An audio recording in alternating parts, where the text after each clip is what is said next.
السلام عليكم ومرحبا بكم معنا.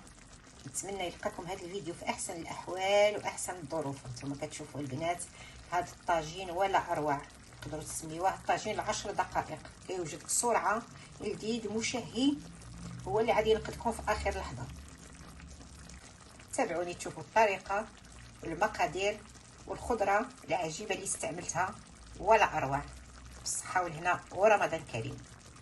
البنات عندكم جوج تاع الدنجالات، اجيو معايا تابعوا الفيديو نحضروا مع بعض واحد الوصفه ان شاء الله تعجبكم وردوا عليا في التعاليق على بركه الله. اول حاجه غادي ندوزو نقشروا هاد الدنجالات، قشروهم على شكل طولي ولا على شكل دوائر كيف ما بغيتوا. مباشره من غادي نقشروهم غادي نكونوا موجدين واحد الباسينه اللي فيها الماء والملح. علاش؟ لان ديك الماء والملح كيساعد الدنجال باش يحيدوا ديك الكحوليه ديالو. قطعتهم انا على شكل طولي بهذا الشكل، السمك هانتوما كتشوفوا كي داير، مباشره في الماء والملح. دازت واحد 10 تاع الدقائق. شحال ما صبرتوا عليه في هذا الماء شحال ما كان مزيان. انا صافي غادي نشللو دابا مزيان جوج تشيلات تتحيد منه ديك الملحه، وندوز نوريكم شنو غادي ندير في المرحله المواليه. نحطوهم فوق واحد السريبيته تكون نقيه ونشفوهم من الماء بالورق النشاف بهذا الشكل هذا. نشفوهم مزيان من الماء. من نشفوهم غادي تكون عندي الصينيه اللي كتدخل للفران، غادي نرش عليها شويه تاع الزيت هكا، غير شويه ماشي بزاف، لان الاصل في هذه الوصفه هذه ان هاد الدنجالات كيتقلاو في الزيت، ولكن تفاديا للمواد الدسمه اللي ماشي مزيانه في رمضان غادي نديرهم غير في الفران. الشرائح تاع الدنجال انا استفتهم في اللاطا، غادي نرش عليهم واحد الخويط تاع الزيت هكا ماشي بزاف، لان كما قلت لكم الاصل في هذه الوصفه انه كيتقلى في الزيت، ولكن حنايا غادي ندخلوه غير الفران. نمسح لهم الوجه ديالهم مزيان هكا.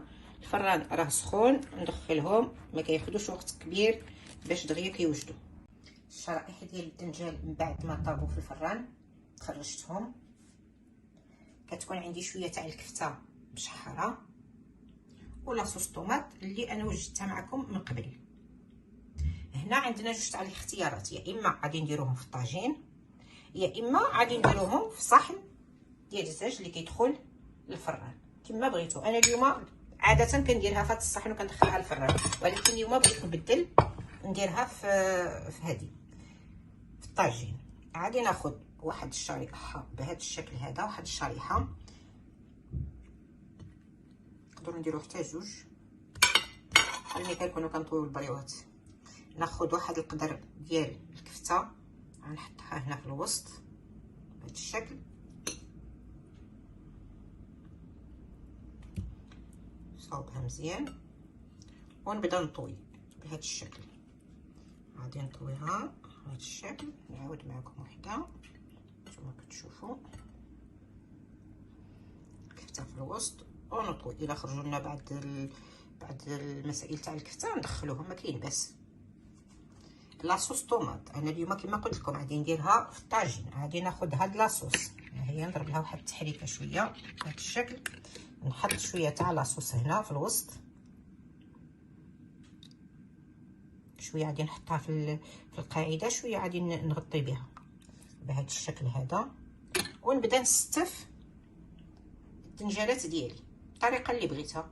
استفنا هذوك الدنجالات ديالنا اللي عمرناه بالكفته، لاصوص اللي شطنا غادي نغطيو بها هذا الشكل.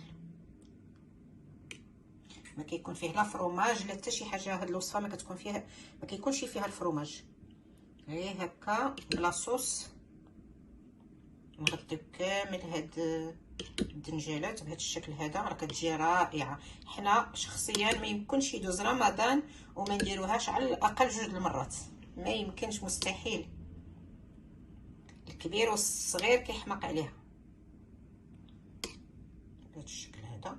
صافي دابا غادي نغطي الطاجين ديالي وغادي نعملو فوق النار يتشحر على خاطرو، لان كلشي عندي طايب، غير تشحيره صغيره. بالصحه والهنا.